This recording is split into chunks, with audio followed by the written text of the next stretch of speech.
Thanks for listening to the podcast. If you enjoy these episodes, help support this podcast by becoming a Patreon. Sign up at www.patreon.com/Brew and Ink. Your support will help our team to continue to produce great content like this. Also, check out our syndication page, SeriousWriter.com. Do you want to be a serious writer? At SeriousWriter.com, you'll find videos, topics, classes, resources, and a podcast, the Brew and Ink Podcast. We thank you for being a faithful listener, and now, on with the show.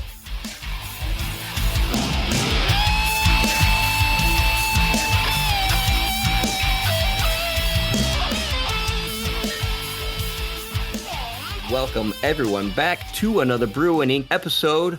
We want to welcome you, faithful listeners, back to our award-winning, or I don't know. This is the champion story. Can we call it the champion story? That's what we should call it. I mean, the gold medal, maybe the gold medal story, since we just got out of the Olympics. This is going to be the official first chapter of Season 7's story, the Andromeda Voyage. And I'm pretty excited about that because it means seafaring dragon adventure. And as you can hear, I am here tonight with Britt Mooney, MB Mooney. What's up? And we're also here with Katie. Hey there. And she has prepared the next section of the episode for us tonight, which we are excited to get to. How have you guys been? How's your week been? How's your weekend been? Busy. Spent the weekend butchering a pig and got the same thing going on next weekend. Yeah, you do. With that. Yeah. Mm-hmm. A lot of work, but I'm learning and getting better and getting faster at that. And hopefully we'll have some pretty cuts of meat next week. Doing some writing, doing just lots of little things. Yeah, it's been a busy week for me too. I just finished reattaching a wheel to my wife's fan that apparently was coming off at some point. That was fun, but that's writing, important. Yes, got to finish kind of editing and making. Britt did the editing, and then I made some graphics and stuff for our last episode that we just put out, the Frank Peretti Interbrews 43 episode, which was pretty fun, an amazing honor, and it was exciting to be waiting to put that episode out. Yeah, it was hard to kind of keep it under wraps. So I think Steven and I both were kind of just waiting skeptically to see if this would actually happen, because we met Frank Peretti at Realm Makers. So if you've been keeping up with the podcast, we talked about going to Realm Makers, and we did a couple posts on the way on Instagram and Facebook and stuff like that. But we were at this writing conference, and Frank Peretti was there, and it was just a bucket list, I think, for both of us to be able to meet him, shake his hand, get a picture, or whatever. Let's be clear. He wasn't just there. He was the keynote speaker. Oh, good job. Yeah. Yeah. So he was a keynote speaker. And so just to let some people know who may not know who Frank Peretti is, like my son didn't know who Frank Peretti is. And I felt like a failure as a father at that point.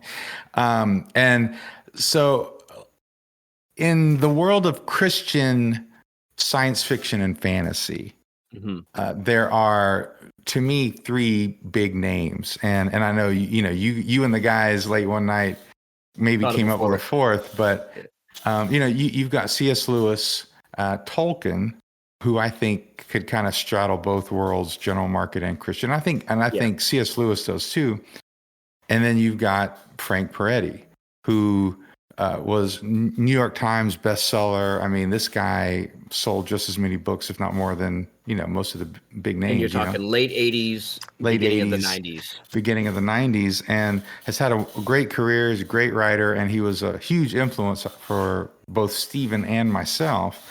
Yeah. And so I'm never going to meet C.S. Lewis or Tolkien, but we got to meet the third guy that has been very influential to me and to us as people of faith who also write these sort of weird, scary stories, or, dinosaur cowboys or whatever we write, as someone who's, been very influential for that. So we got to meet him. But see, a lot of times what happens at these writing conferences is that they take the keynote guy or girl and they kind of seclude them.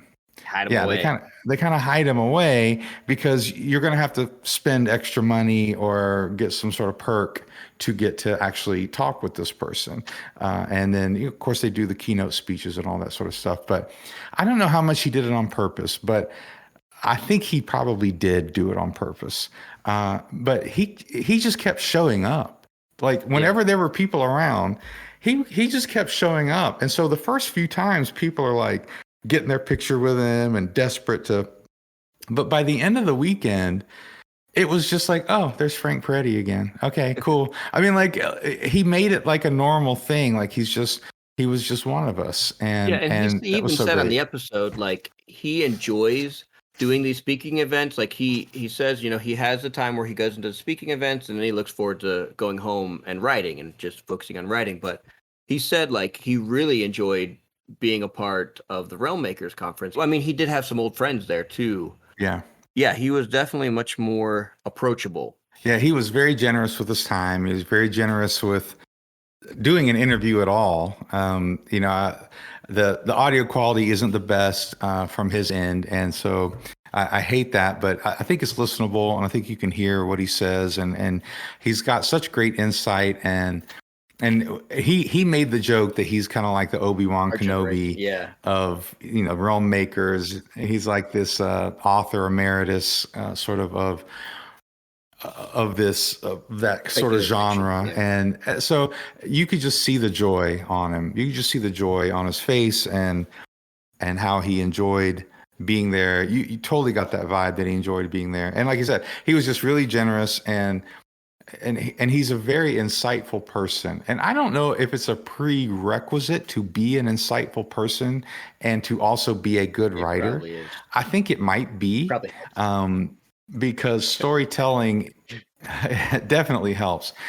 Because I think storytelling is more than just a good plot. Like storytelling is the underlying emotional core of whatever matters.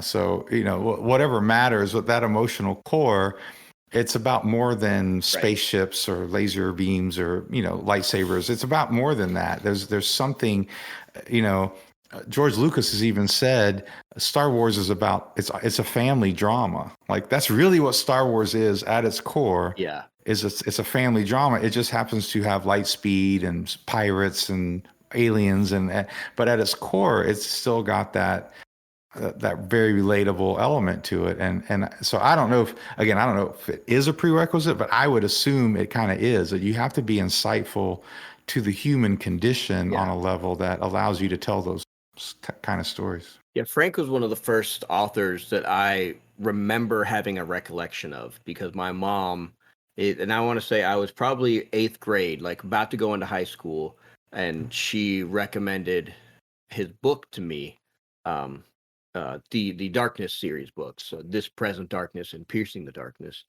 Because she knew I just read The Hobbit and she got me to read The Firm. And she's like, I think you'll like this guy too. And she had given me, actually, no, I take that back. She had given me the Cooper Kids series when I was younger. I was in elementary school. I really like those books. Yes. Did you read like all of the Cooper series or do you have a memorable one? Judging by the Wikipedia page, I read most of them. There are a few here that I didn't read. Yeah, because he's still been releasing them. Sorry, what? What? He's still released some more newer ones. I don't know when the most recent one was released, but he was saying that he had the characters kind of grow up over time. Okay. I think the Door in the Dragon's Throat, the first one in the series, was just really cool. I read some of his Veritas Project books. Mm-hmm. And other than that, like the only adult novel I guess that I read was Monster, and honestly I didn't like it. I never finished it. I was thinking you would have liked that one because this is one about Sasquatch. Too. It was boring, and mostly it's like a problem with the writing style. I wasn't keen on the writing style at all, and I guessed what was happening right at the beginning and gotcha. Wasn't interested in continuing. Haven't read the Darkness series, but I figure I ought to eventually. Yeah, I enjoyed them. I also got them on audiobook and re-listened to them recently. But yeah, so for me, This present darkness it hit me right at the perfect moment. So just for me as a young teenager, or, in my early teens, I devoured Stephen King. I devoured all the other sort of authors that were coming out in his wake of the sort of genre that Stephen King kind of created, that horror novel genre that really Stephen King made just this huge thing in the 80s.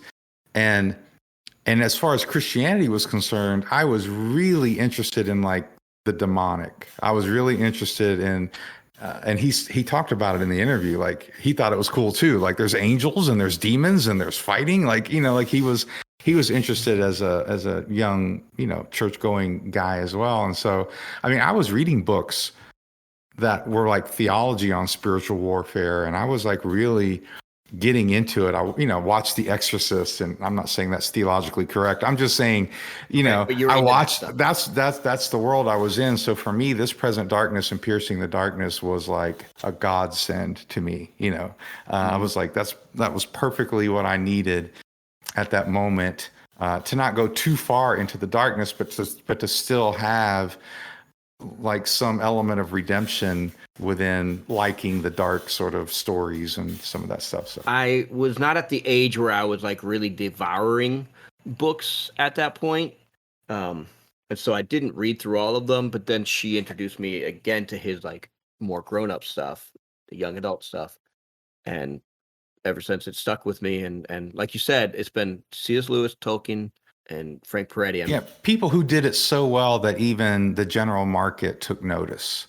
And he goes over some of that in the interview, and that's a secret. We're not going to tell you what exactly he says. You're going to have to listen to the interview to get what he put out some big announcements there. He did.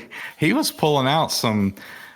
He pulled the veil. He pulled aside the veil to some stuff that was that had happened in the past and was going on now in his career. And anyway, I just felt so honored to talk with him, and Stephen and I both were like giddy schoolboys after we got off the Zoom call. We're like called each other like, dude, it was so awesome. It was a very special thing. Yeah, it's great. So check it out. If you want to check out the episode, it's the last episode we put out, Andromeda 43. So cool. Okay, well, you know what else is cool? Yes. Our story. I'm pretty excited the things that we've talked about in the scope of things and the world building of things.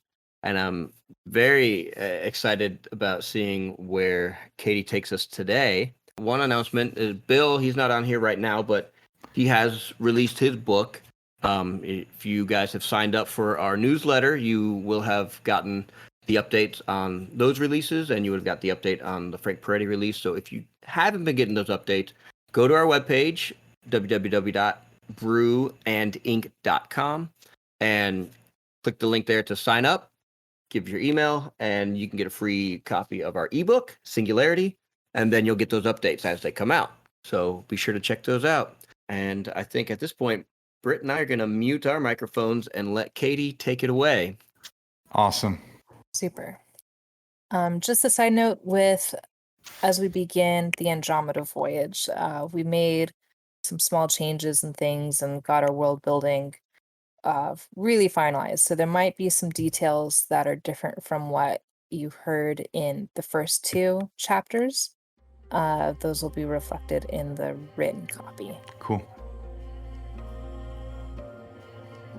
The Andromeda Voyage, the Far Horizon. With the Andromeda underway, carrying her crew from the coast of England southwest across the Atlantic, Lieutenant Cray fell easily into the ship's routine. He and his squad of 20 were assigned the night shift, and after a few days, he'd adjusted to the schedule. Prayers were said, meals taken with his men, and in the evenings with the officers. Drills were conducted, watches held, and the stars sailed across the black sea, and the sun rose like land on the dim horizon, as his shift ended at the fourth bow.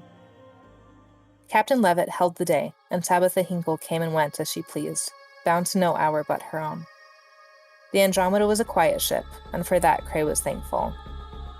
Mutinies and irascible crew were no man's friend, and the peace here reflected well on her crew and, more the even, steady hand of her captain. There's a satisfaction in the quiet routine. With an American ship and ungulleted dragons in the future, Cray relished the peaceful nights he had. War would come, and he found himself craving the chaos, the blood, the sense of power and conquering a foe, and the rush of adrenaline when the outcome was unsure. And for all the itch and anticipation in their mission, it made the quiet now something treasured and relish. The ship and her crew were home, and it was his honor and duty to defend her in war and peace. Off the coast of the Azores, before the warm water turned cold again, Tabitha Hinkle found him on the foredeck. The stars spangled the night sky, the moon still hung low, and the sea spread before them like black satin until it kissed the far horizon. "Lieutenant," she called, her voice cheery despite the hour. "Miss Hinkle," Cray replied, dipping his head in a small bow. "What can I do for you?" She turned, lifting her petticoats as she leaned on the rail of the ship, her gaze flicking out over the water. "Oh, I just wanted some company, if you don't mind. I understand you're on duty." Craig glanced around the ship, noting his small contingent of men scattered about, and the sailors still at work keeping the Andromeda on her path. Another quiet night. Finally, he nodded. "Of course, I'm afraid I'm not much of a conversationalist, however." "No matter," Tabitha replied. "I have some questions to get us started." Cray laughed. "An interrogation?" "Yes," she said quite seriously, swiveling her wide-eyed gaze to him. "If you would oblige me. Captain Levitt said you're a terramancer. How does an Earth elementalist end up on a ship?" Cray smirked and shook his head. "A common question, but it serves to remember that I had a life before I was a Marine, and further, I am a Marine and no mean sailor. We're amphibious, you see." "I see," Tabitha said. "What were you before a Marine, then? I understand you're all volunteers. What led you to this line of work?" "Well, I found myself at a crossroads and had the good fortune to be in a position to take it on," Cray said, as his gray eyes surveyed Tabitha. She had an inquiring look that made the hairs on his nape stand on end. He'd seen that line of drive and curiosity in weasels once, persistence until the narrow-faced creature's goals were well achieved. He straightened and folded his hands behind my back. "I aim to stay Marine as long as the Empire will have me. How did you end up working with the Bureau?" "The Bureau?" She blinked and then grinned, successfully taken off the scent. "I had an experience as a young girl that left, shall we say, a lasting impression. It was the only thing I could think to do. The only thing I knew I could do. And so I did. They wouldn't let me in at first, but I got my way in the end. It's all about spirits, you know, the unseen." She waved a hand through the air, palm out, fingers splayed. "You know, the ship, the Andromeda. She's lively. As a mancer yourself, I'm sure you can feel it, but there's such spirit here." Tabitha patted the rail as though the ship were a friend. "It's a common thing for ships of the line," Cray said, peering down at her. "Have you been on a ship before?" "Oh, yes. Coracles, mostly up and down the River Dee." She continued as if she didn't hear Cray's incredulous snort. "And we had a little sailboat we would take to the bay, for shuffling around the shore for cockles, clams, all sorts of little creatures in the sand. Periwinkles, queenies, crabs. The little leechy spider crabs are those are fine boats, I'm sure," Cray drawled. "But they aren't a ship, Miss Hinkle. Quite a different beast, you understand?" "Well, yes, of course, but they both have personality, though," she replied. "Something of the maker and the user and the water and the wind. Spirit, you understand. But the magic here, it's really quite fascinating. There's the residual air of the canting, of course, as it should be, but it's so old. Almost feels like... Have you ever been in a place where a psychopomp appears? You're a Marine, I suspect you have. It gets kind of a tingling in the air before one shows up." She caught Cray's dubious look this time and continued on. "Now, I'm not saying one's going to fly down now, but there's this energy of something other, quite unmistakable, and it... I haven't quite felt that in an object before, even one as fine as the Andromeda here. Buildings often have it, churches, you know, but it's always exciting. It's always exciting finding it in the wild.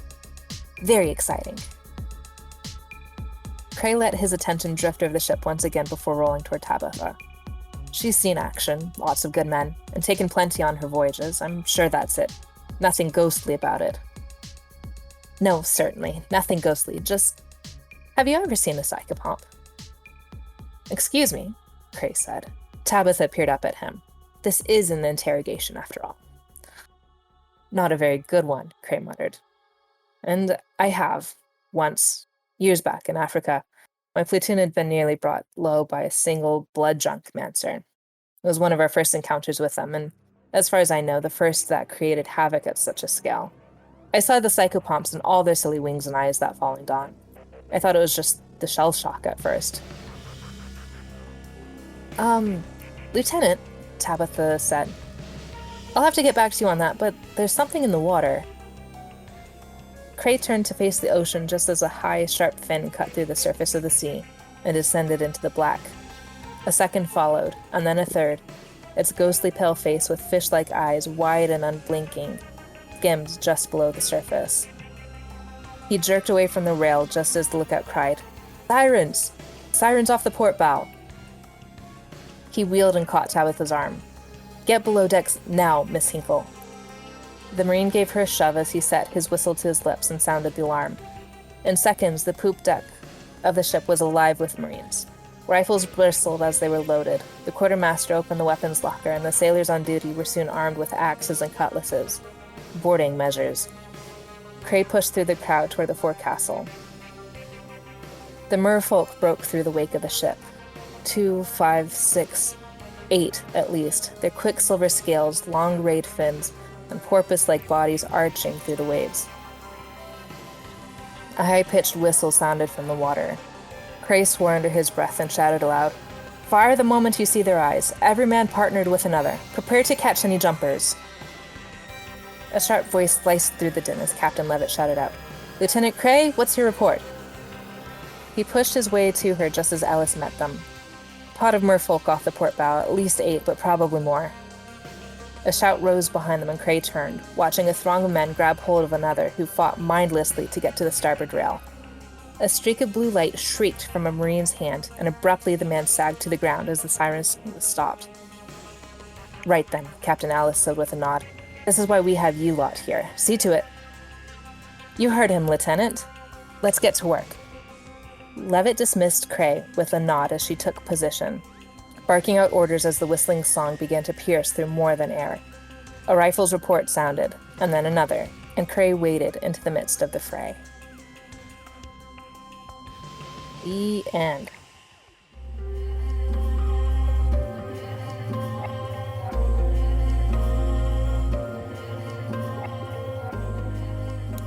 Yeah. Very cool. Nice. I'm excited to play with some Taromancer. It's a good setup. Oh no, I think it was a good setup, and I'm also excited to get into it. What are the choices that we're gonna get?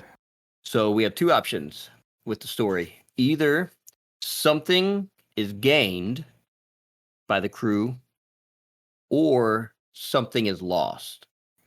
So those are your two options, faithful listeners. You get to choose. Does the crew gain something? Maybe information, maybe a new crewmate, maybe a hostage. I don't know. They gain something, or do they lose something? Maybe that's an or. I don't know. Yeah. So basically, the audience is going to get to choose whether they're going to help to give the crew more resources. Yeah. For the journey, and like you're saying, that could be a lot of different things. Or are they going to lose something? Mm-hmm. Some kind of a hindrance that they have to get over, get around, or collect again. So yeah, I like it. It's a great start. Nothing like throwing mer people in right there next to a boat out in the ocean. I'm excited about where this is going to go. I'll be the next writer, so I get to take it somewhere at a fight scene, it looks like. So I'm okay with that.